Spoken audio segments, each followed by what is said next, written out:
coming, everyone. My name is Samara, and this is Jocelyn. We're the co-organizers of the PREOCCUPIED conference that's just taken place in the occupied Biennial in Kassel the last 2 days. It's been really intense and interesting last 2 days, and it's really an honor to bring Hito Steyerl in for the kind of wrap-up keynote of the conference. I was lucky enough in my time as a student in Berlin to kind of clandestinely drop in on Hito's classes, and she's like a great inspiration of mine. So it really means a lot. It really means a lot to be here. Basically because our conference was about breaking outside of the kind of traditional constrictions of academia, and that's what Hito, many years ago, broke out of too. Basically, as an artist and as a philosopher, and also as a very politicized figure. It's just great to have her among us. So I think without any further ado.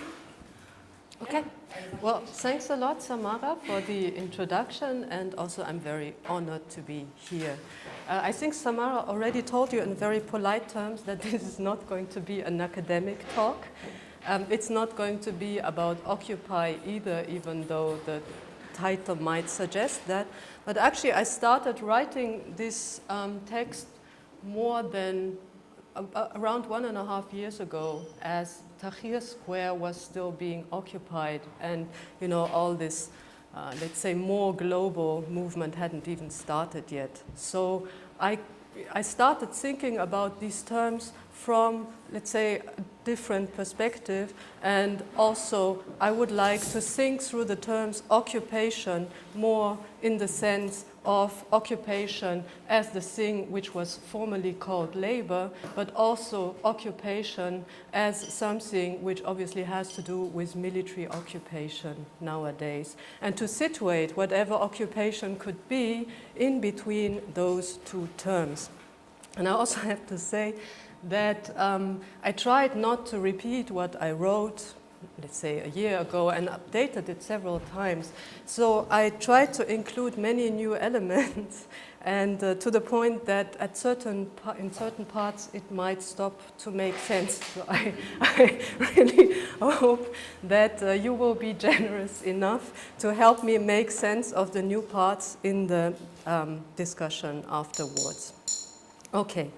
So actually, I started thinking about this text even before Tahrir Square was being occupied. This was during the London student protests, and during that time I stumbled upon a text which I found really interesting, and it was one sentence which really caught my attention and my interest. And this is from a text from a group called the Carrot Workers Collective, a group of art workers, who are trying to raise awareness of working conditions in the art field. And in a text about free labor and about how to not get paid, basically, they wrote the sentence about the language of the European Union having shifted to gradually replace the term labor or work with the term occupation.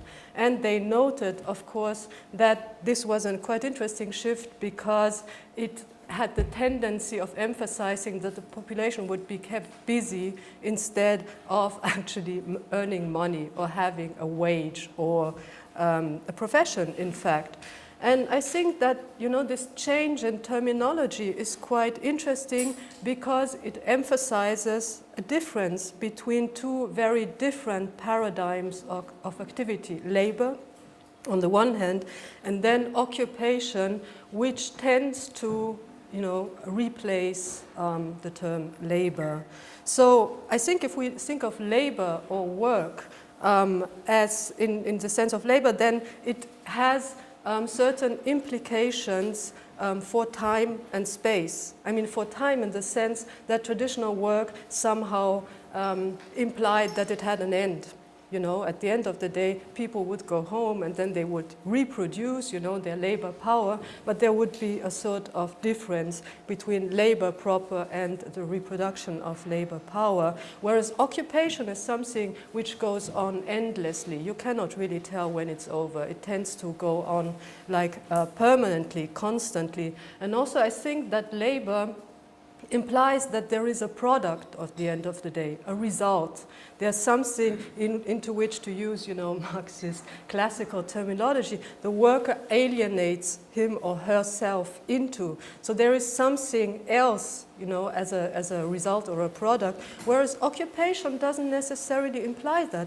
Occupation could be a distraction. It could be a passing of time. It could be a sort of entertainment even. So it is not hinged on any result, and it has no necessary conclusion. And I think most of all, it doesn't necessarily imply, as I already said, that you will get paid at the end of the day. It doesn't imply any idea of remuneration, because the process itself is supposed to contain its own gratification. So if you're occupied, you should already be thankful for that, because that keeps you busy and that keeps you distracted and it keeps you entertained. So in a sense, it is not centered on producers or workers anymore, but tends to include a much larger group of people, which includes consumers, of course, but also reproducers, bystanders, in essence, everybody who is seeking engagement or distraction. And basically, I think but this is maybe something to be discussed later, it's something which tends to be a reproductive activity. So. And what I'd like to focus on in this revised version is both the implications of the shift from work or labor to occupation for time and space on the one hand, but also on the possible, let's say, subjectivities or role models or activities this produces specifically in the art field, both in the sense of artistic models of production and of subjectivity, but also of other people working in the art field. And I think mainly to summarize everything I've said about occupation now, it can be summarized in one single sentence. Occupation is not an end, is not a means to achieve something else like labor, but it is an end in itself. You do it because, it seems to make sense in itself. It's not a means. So now let's shift to the obvious double meaning of occupation. Obviously, everything I said until now refers to the meaning of occupation as something related to employment, to also taking possession of, seizing, all of that. But obviously it also has a military meaning, and in its military meaning it refers to extreme power relations. It also refers, and this will become very important later on, to spatial complication, meaning space getting entangled and very complex, acquiring more than 3 dimensions basically. It also means endless mediation, eternal process, endless process, permanent process, indeterminate negotiation, and it has no inbuilt outcome. As I said, it doesn't have any resolution. It also refers to appropriation, to colonization, and to extraction. And I want to make very clear that I do not think that occupation in the sense of, post-labor, if you like, and military occupation are the same thing. They are absolutely not. But I think, whenever something is called, whenever names are similar, then, and this is something I take from some obscure ideas by Walter Benjamin on similarity, then there's a sort of subtle force of attraction, drawing, these notions towards each other, even though they mean absolutely different things. Yes, my silly slides to emphasize the 2 different meanings of occupation. I specifically like this one from a website called occupation.blogspot.com, which shows a house, being taken away, which is actually, if you Google the term occupation, it's very popular. You either see houses being taken away or churches, being dropped on the ground. This is a very popular activity in occupation. Happened a lot, obviously, in Kosovo, that you airlift churches and then just plop them somewhere. Anyway, this is to emphasize that occupation has a very strong vertical component. It tends to operate from above. So how does this double meaning of occupation, how does this apply to art? And obviously, I mean, the first thing that comes to mind, if work or labor, if that's being replaced by occupation, what happens to the work of art then? What is an occupation of art? How is the artwork replaced by occupation? What does it mean? And I think that, you know, in essence, we have been seeing this transformation for the past 20, 30, potentially even more years in the art field, the artwork, you know, more or less dissolving and extending into relations, into space, into context also, extending in time from being a work which is finished at one point into becoming a process or a performance or, as I said, a relation. So the object of art or the product or the work of art, if you like, tends to be dissolved now into activities, into performances, also into social sculptures. And one could say that art as occupation includes this dimension of becoming relational, becoming endless, and also, I have to say, of not getting paid. I think that's a very important component also in this transformation, that, you know, the increasing amount of activities in art which are not getting paid. I think that's a very important point. I heard a very interesting talk by Claire Bishop recently, who was specifically mentioning, you know, that in the context of recent performance art, there was a whole new category of new art laborers, meaning the performance laborers. And usually, I mean, many performances nowadays include, you know, huge numbers of participants, which are being, you know, draped as table decorations in art installations or whatever, you know. So are they getting paid? This was a question she asked. How are they getting paid? This is a whole new profession, you know, art as performance. It creates a whole new set of potentially unpaid activities.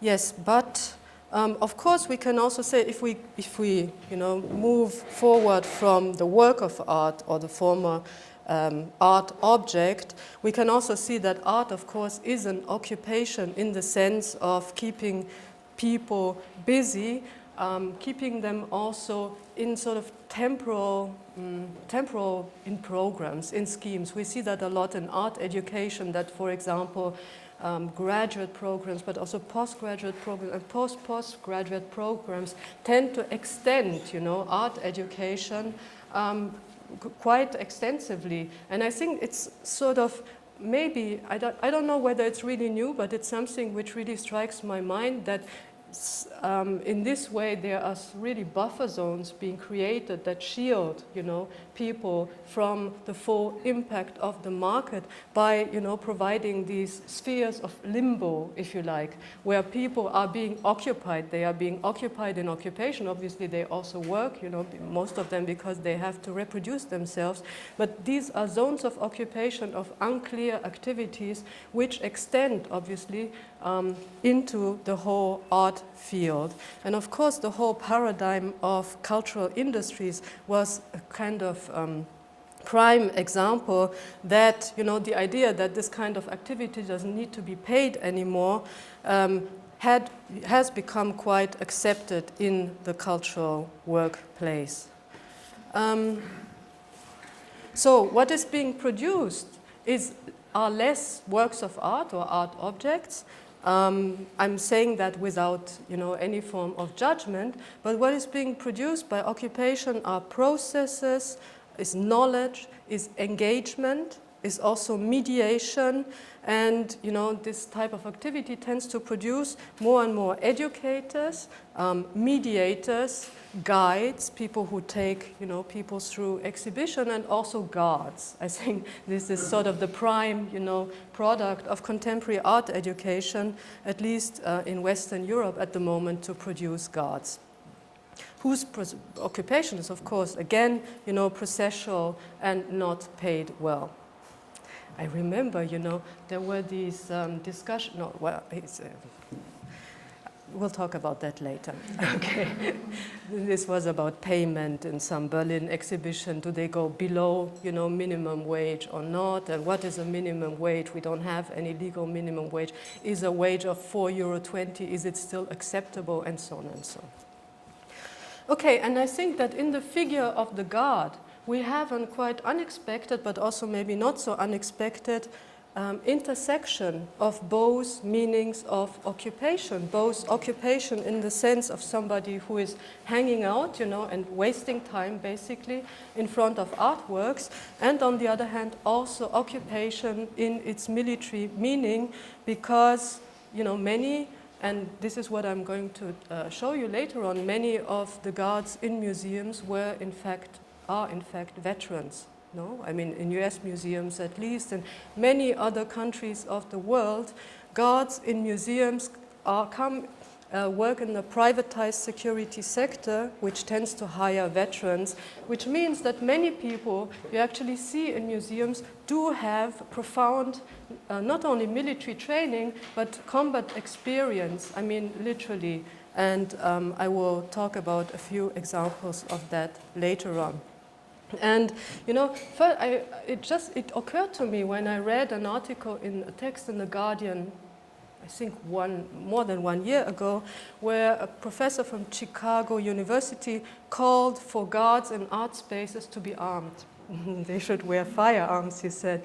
And of course he was thinking, about places like Baghdad or Cairo, where actually at that point in time museums were looted, of course, by and through occupation or within occupation. But he specifically also included the US, saying that civil order could break down at any time. This had already been witnessed during several incidents. So he said that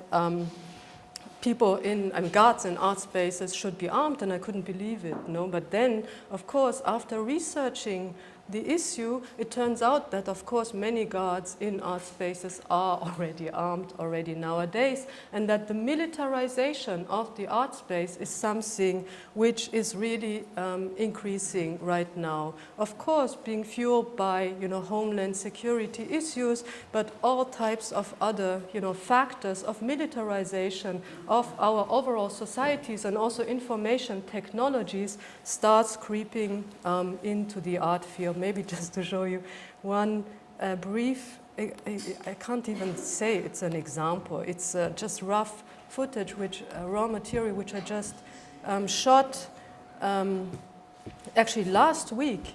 And I asked several people who work as museum officers in US museums, who all have a military background, and also partly have worked as law enforcement officers, to explain the museum space to me in military terms, to explain how would they defend such a space. If there were an invasion, what would they do if there was an armed suspect around? How would they activate their military experience, their occupational experience, within the arts space? And this is not an actor; it's a real person. I told him there was a threat. I mean, he called it a threat in the gallery, and how would he go about, hunting the person down? The person was me, and I will get tracked, inside the Bruce Norman Gallery. I will be apprehended. There's absolutely no way I'm ever going to walk free again in this life. But I mean, this may sound a bit, I don't know, eccentric, but the stories, that the people tell, and the experiences they made in several wars, but also, I mean, I learned that actually the experiences on the street tend to be much more violent than any experience during, recent US invasions. They are present in the art space. The experience of military occupation and military activity is present, and not, through, ever new pieces of the West Bank being, designed to fit into a white cube, but by the activities of people who are working there every day. Yes, so this is the issue of the guard, and I will come back to that later. But I think that another interesting example to consider, these are just some quotes from the guy who wrote the text in The Guardian calling for armed museum guards, Ron Hicks again. Just as you may know that, you may recognize the premises. Yeah.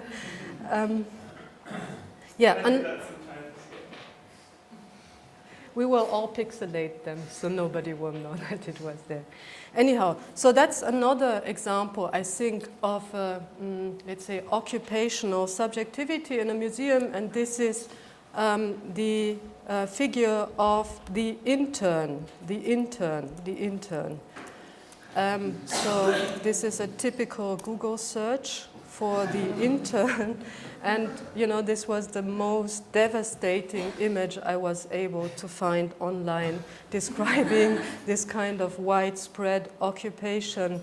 Justine, looking out behind her, how do you call it, blinded glass? Pain, trying to unhappily smile at the people she's supposed to interact with, and having to put up a sign because actually it seems they can't hear her. Anyhow, what I find really interesting in the term intern is that, of course, it also links to terms like internment or confinement or detention. And I think that here, in this picture, it's very, very obvious to see how this detention or this confinement, this internment could work, in an occupational situation, a situation of the intern. So Justine, she's in a very complex space, being trapped in this booth here, because she's both supposed to be, or she is in the inside of the art space, if you like, but she's also at the same time excluded from it because most probably she doesn't get paid, she doesn't get any benefits, she doesn't have any sort of really professional involvement with it, even though most probably whatever she does is the same as everybody else. So she's inside labor, but excluded from remuneration. And most probably she has to, I'm just, now randomly putting some voiceover over a picture, but I think that most interns obviously have to work, to sustain their occupation. I would now like to move on to different types of artistic occupations because, neither the guard nor the intern are, produce at the end of the day mainly art whatever, performances, relations, even products, objects, they don't. So how does this militarization of the art space, which I have been mentioning, how does it affect artistic activity? And how does occupation permeate the art field to create new kinds of artistic practices and also artistic subjectivities? And now I'm suggesting a thought experiment, which I'm not taking entirely seriously. The next pictures I'm showing are not supposed to be documentary pictures. They are not representing something. I would like to see them as allegories, and I would just ask you to bear with me for a second as I explain what I want to do with them. So, obviously this is not an artist you're seeing here. This is a policeman who pepper sprayed, some protesters at UC Davis when, I think in November last year. The pictures were very popular. They went around the world. They went viral. You all know that there was a row of protesters sitting there, which have been removed. What I'm showing you is an artwork by a person called Paida Larsson.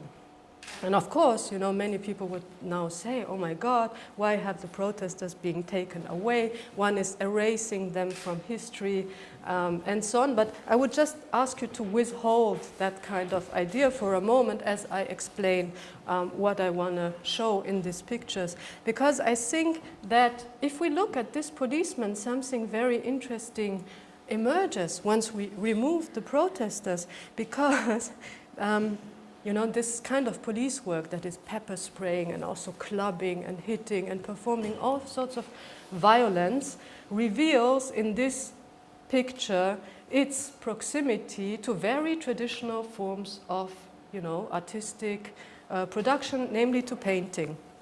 I would say that this is actually a painter at work, a very traditional painter at work, some sort of, you know, Jackson Pollock type of performance, drip painting. So this is here the canvas on which he's working. You see this very male and sweaty, you know, type of performance and artistic productivity.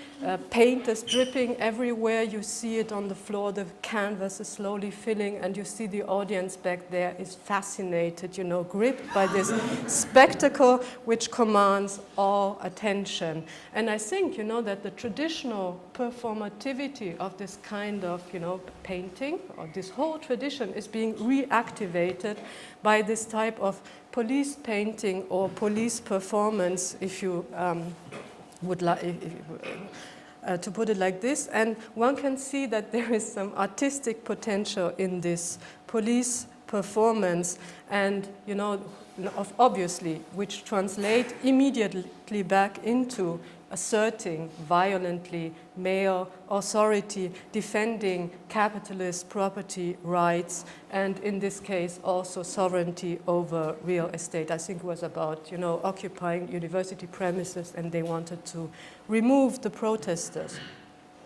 So after having, you know, demonstrated how police work relates to contemporary artistic practices, I will suggest that it does even in different ways. These are some more pictures from the series by Pajda Larsen. All, you know, there's obviously always people in the picture which are being hit and clubbed and arrested at the time. All of these have been removed. And I think, well, obviously this kind of labor is performative, even it has some sort of sculptural element to it, but I think most of all what we see here very literally is strike labor. What is strike labor? It's obviously striking other people, you know, hitting them with clubs and batons, but strike labor also has a different meaning. Strike labor or strike work or shock work is actually an expression from the early Soviet times, from the 1920s, which refers to excessive labor beyond any expectations, to what was called or later referred to as Stakhanovite labor, the over-fulfillment of quota, the total intensification of labor also. There was a huge, you know, affectivity attached to this type of labor. I mean, I may be exaggerating now, but even some sort of ecstasy associated of completely, you know, going berserk within labor. And I think that this kind of paradigm relates to artistic labor in contemporary, you know, cultural factories, because strike labor or shock work, as it's also called, is a labor which is extremely intense and accelerated and aims at producing shock, meaning sensual or affect, you know. It tries to produce some sensual effects or affects, as you like. It's, you know, absolutely enthusiastic. It over-identifies basically with its object or its own activity, or mostly itself, actually. And so the products, or the, you know, whatever is being produced by strike work or shock work, is shock and sensation, feeling, experience, attention. I think you can also see this in the police strike work, even though this works on a different level. And I think one of its main elements is that it is really excessive and exhausting and excessively exhausted, as I wrote here, and also, of course, that it is largely unpaid, as also most of the other brands of activity I have been talking about.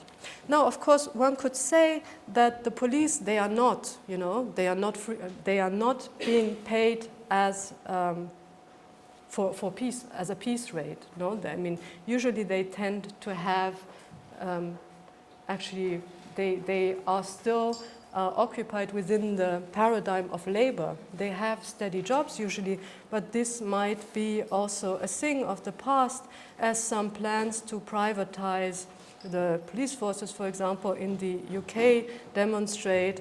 Some people have talked about, recently that most of the police forces could be privatized within the next few years, even though for the moment, I think a week ago, all these plans were put on hold. But I think, especially in, let's say, non-Northwestern countries, the privatization of the police, of security forces, has already been taking place big time. So to think of a police, which gets paid at a strike rate, which gets paid by the quota of, daily dished out hits, is not a completely outrageous possibility. The way things are going, this might become a reality, and probably it is already a reality in many places of the world today.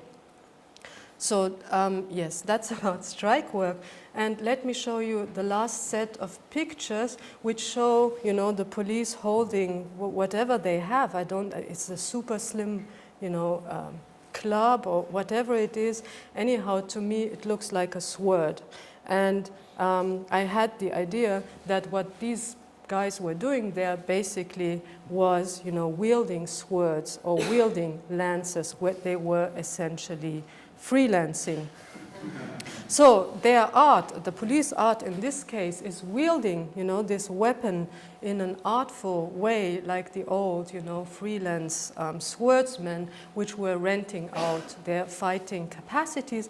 And of course, this is also the traditional meaning of the word freelancer. First of all, it's a person, of course, who sells services or an uncommitted independent, but mainly it is, or the expression itself is derived from the medieval mercenary who sells his or her lands.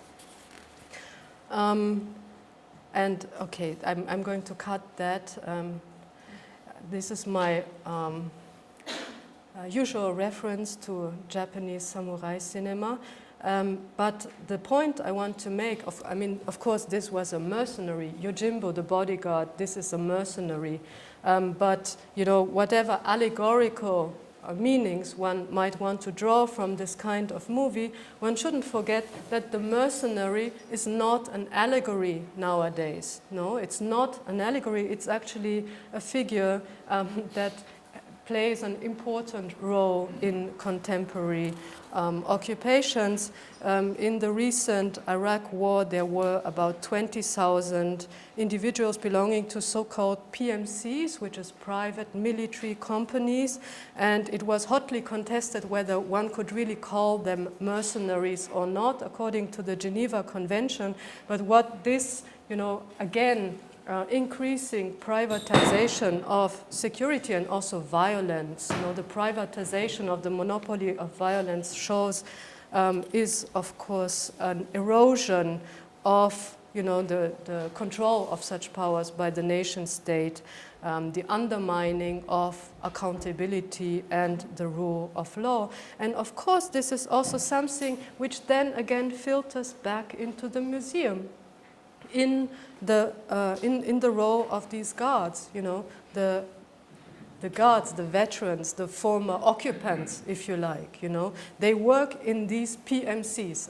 These security companies branch out into the military sector or in the domestic market. They provide museum security, they run detention centers for refugees, they provide all kinds of these services, and museum guarding or museum security is one of these activities. And actually the guards are quite often armed. Okay, so this is the next point. I try to summarize what I said until now. I tried to show the, let's say, intersection of both meanings of occupation, both military and, let's say, relating to labor within the art space, showing you, all these different types of activity, the freelancer, the mercenary, the strike worker, the intern, and the guard, in which these meanings intersect. And just to show you that, this intersection is indeed real. It's not purely metaphorical. An occupation as an activity manifests almost everywhere within the art space. But it also means, in my view, that art is something which tends, to filter out from the gallery and to invade and occupy, our own lives increasingly as well. So art, as I can neither call it a field nor an activity, I just call it art, this sort of amorphous thing, spreads out and tends to take over our lives. And this is something I find scaring and worrying. Art should stay in the gallery, and just, block it, and, then you know where to find it if you are in need of it. But, art, invading and occupying anything else is something I find quite scary. And I made this checklist to prove, to you, if you're not convinced of what I'm saying, that art is something which tends to affect, lives of people who think they have nothing to do whatsoever with the art field, to try to prove my point. So this has the form of these questions, and if you check more than, I think, 3, then I think it's over. You are occupied. So does art possess you in the form of endless self-performance, yes or no? Do you wake feeling like a multiple? Are you on constant auto-display? Have you been beautified, improved, upgraded, or attempted to do this to anyone or anything else? Now I have this. Okay, next. Is your rent doubled because a few kids with brushes were relocated into that building next door? Have your feelings been designed, or do you feel designed by your iPhone? Or do you design your iPhone's feelings? I think that's the next question. Or is access to art and its production, on the contrary, being withdrawn and, cut off and hidden behind unsurmountable barriers? Because I think that's something which I didn't emphasize in this version, but I spent lots of time trying to unfold this in other versions. This is that, even as art seems to be spilling out into society everywhere, occupation consists in both of gaining control over something or somebody or a territory, but also excluding someone from, somewhere, a territory, an activity. It's both, seizing, but also keeping out at the same time. And I think both are implied in the meaning of occupation. Now I need to go back here. I'm almost done now. No. It's a bug. Okay. So, what is the solution of this situation? This is my favorite quote, and I never read it out, but you can read it yourself. So what is the solution then of this situation, if the situation can be described as, art activities or the occupation of art, which has replaced or superseded the work of art, if this spills out into everyday life and affects everybody, what can we do? What are the options? And I found this quote here by a group called Inoperative Committee. I think they squatted the New School, I think in New York in 2009. Anyhow, they had a suggestion. They wrote that occupation, that actually, you can read it yourself, occupation is spatial thinking. It means to inhabit or to deal with a certain space in a different way, to use it, against the way it's intended to be used. Not to go along with what it prescribes as a space, but to somehow change it, to transform it, to, as they write, alienate it. Actually, they wrote unalienate? Is that the contrary? But never mind.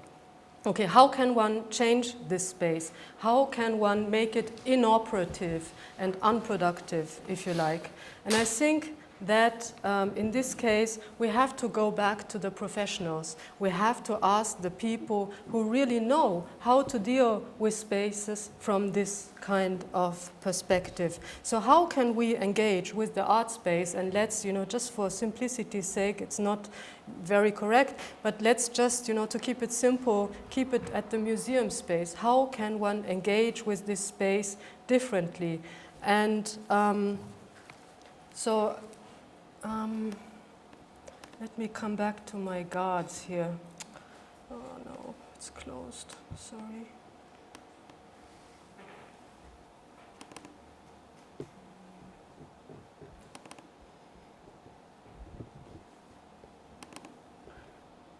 No, this one. I'm just going to show it to you without sound because it's unedited. But here we are back again with Jackson Pollock painting. You remember there was some mention of Jackson Pollock as police art in the beginning. And here we are back in front of a Jackson Pollock painting, and two peoples are describing this painting in relation to security, in relation to occupation, to its occupational aspects. So this person here, who is the chief of museum security at the Museum of Indianapolis, describes it, of course, using his military background. He reads the space, he sees, the holes and entrances and exits, and how, is he literally strategically positioning the officers in the space to keep the value, whereas the other person, who is a painter, describes, the connections that this painting had within US security policy already in the 60s, when, abstract expressionism was used by the CIA. I mean, literally, I'm not exaggerating, as a tool to advertise or to advertise American values, most of all freedom, in the world, which was a very, very complex and also contradictory exercise. But nevertheless, this painting was implicated into security policies on many, many levels, not only now when it's in the gallery, but also in terms of its political function in the 60s and 70s. But the painter also has a different anecdote which relates to the security aspects of this painting, which is that there is this myth that there is one painting at the Museum of Modern Art in New York, a Pollock painting, which was so mesmerizing that people stayed like hypnotized in front of it for hours on end, And they would stay like this. The painting would occupy them, It would keep them captivated, it would detain them, it would intern them, it would subject them to a spell. And then there was one guard named Diego, whose main occupation it actually was to walk around and snap, his fingers in front of the people's faces and snap them out. And this is a song by Laurie Anderson. These are actually basically the precise lines from this song from Laurie Anderson, who wrote a song about this guard called Diego. And he would snap his fingers in front of their faces and say, "Time to go." And this song is called Time to Go, Diego. It's a beautiful song. And I think that actually we should learn from the professionals in this field. We should take their suggestions, we should heed their advice. And now I think knowing that we can also understand where, sorry about that, where the people in this first in this first picture disappeared.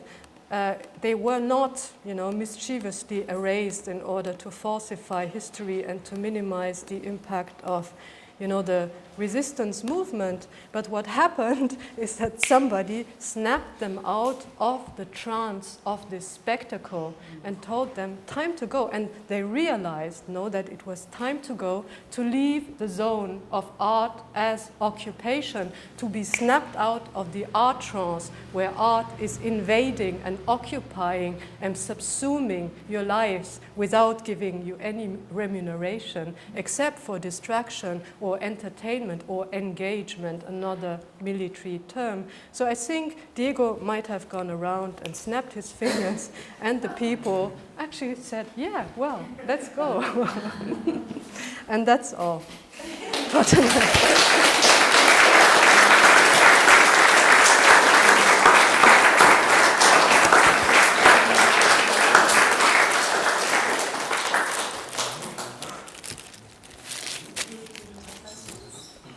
Yeah, I mean, maybe a few. Sure. I mean, if somebody has a comment, I would appreciate. I would have a chance. Okay. Yeah. I have a question. Yeah. Or maybe it's a comment. Yeah, please comment. Yeah. Thank you for this wonderful lecture. Right in the beginning, you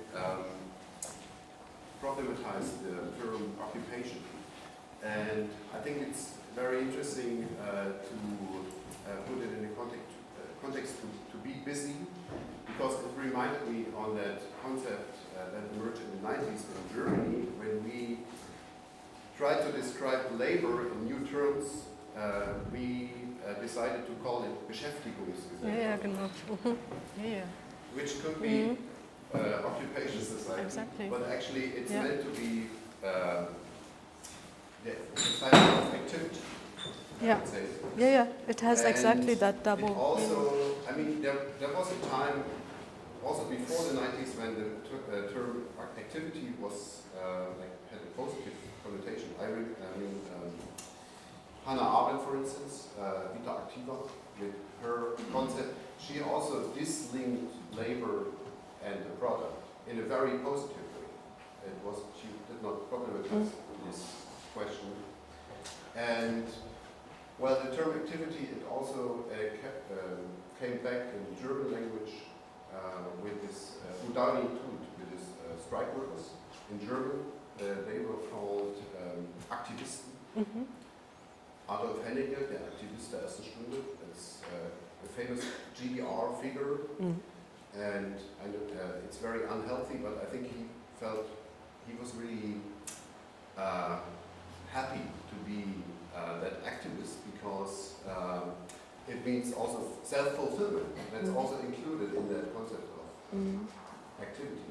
So I think that I would be interesting to hear from you how you relate to that, let's say, history of that term. I mean, in German, the first thing that comes to my mind is the term Beschäftigungspolitik, who became, I think, subject of a scandal a few years ago in Austria, when the Freedom Party, somebody from the Freedom Party, probably Jörg Haider, used it to positively reference a Nazi term. I mean, the same, also talking about Beschäftigungspolitik, but that doesn't. But I think Beschäftigung, of course, it's not a coincidence that it resurfaces in the 90s when there are all these post-reunification crises and the unemployment rate is very high. So, I mean, we have seen here since then with all these Agenda 2000 whatever and Hearts 1, 2, 3, 4, 5, 4, ever new upgrades of this form of turning work into an activity or an occupation, actually, which is more or less supposed to waste people's time or to keep them busy or distracted. The €1 jobs, I think, are one of the best examples for that, where people are earning €1 per hour who are receiving social benefits just in order to be occupied, basically. Yeah. Yeah, there were 4 million unemployed. In the mid-90s, I had the chance to talk to Hito Steyerl and ask the question,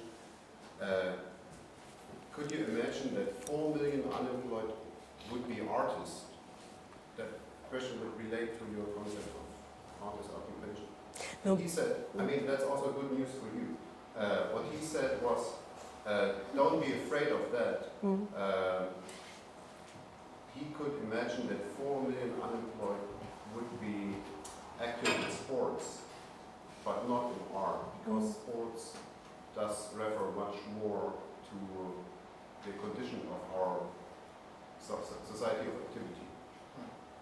That also reminds me, you know, when I was unemployed in the early 2000s, we had this whole range of re-education programs, meaning when you were receiving unemployment benefits, then you had to go to retraining, which was hilarious, no? Because you were taught how to answer the phone, how to, you know, do job interviews on the phone, how to actively market yourself. But one of the most popular activities that everybody was already waiting for that was the I don't know, personality development module or whatever, which was supposed to tell you how to be more assertive, no, and more outgoing, and which consisted of the exercise of walking across Alexanderplatz and grabbing somebody's nose in order to prove, you know, that you had. So it's almost like the snapping, like Diego snapping. So that's occupation. No, people running about, unemployed people trying to grab somebody's nose. Yeah. Yes. There's something, I guess, coming out of that, or out of the talk, that I maybe not a question so much as that I want to bring forward. And so in the last year, the EU announced that it was going to dump $2.7 billion into the art world in Europe, and they're actually calling this as their economic development. And so we have a situation now, it comes along with Richard Florida, Creative Cities, Creative Class, where actually art is being proposed as the thing that is going to save the economy. As if that was what we would want, but in the end it's like actually, I think, a sort of like a position that maybe avant-gardists or something dreamed of a while back. And so I guess what I'm saying is that I don't know how much it is that art has exceeded its space as the economy has positioned art in a different way, or come to the idea of art, or what it poses as art as creativity in a way that utilizes it in a much more sophisticated way, I guess, instead of understanding of keeping it on the outside. And it has to do with, I think, dynamics like in the West, that they've figured out that they can't actually make labor, like material labor, more productive. So they've decided to take processes of surplus accumulation to the cycles of reproduction themselves, which is kind of what you're putting forward, which is in terms of like reproducing cultural values in art. And so there are two quotes in this project that we carry around that are from two avant-gardist Frenchmen, Robert Falloux, art is the thing that makes life more interesting than art, and Marcel Duchamp, quit painting, get a job, as an answer to this sort of like reversal of the expectation of what art is supposed to be. More of a comment, just to say that No, absolutely, no, but that the responsibility for what is happening, it's not as if there's more agency for artists, actually. No, absolutely not. So, for example, it's the similar scenario with institutional critique, right? I mean, there was a lot of, you know, different types of institutional critique within the art world, but I think the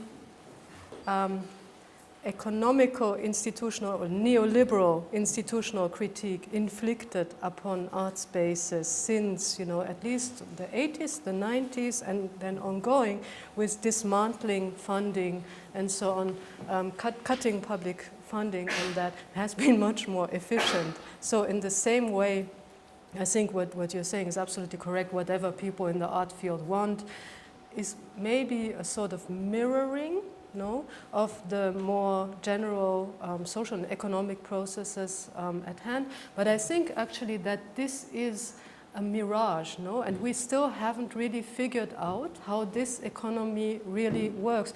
Like, this was the dream of the 90s and the 2000s, that pouring money into art and cultural industries would somehow miraculously revive, you know, empty docklands and whatnot.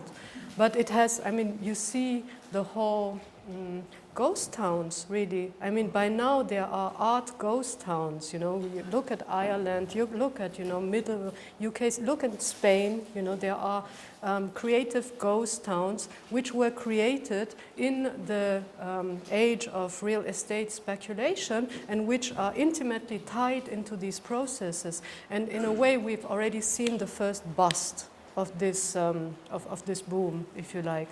So I wonder, you know, and regionally there are many, many differences in how art was tied in with, you know, the regional economy. So this is just one example. Other examples are tied with the relentless plunder has been going on in Eastern Europe, and the profits of that, especially in Austria, were rechanneled, you know, into the art economy, and so on and so on. So there are many differences in many different places, and I at least have still to understand, you know, how this really works in economic terms. It doesn't.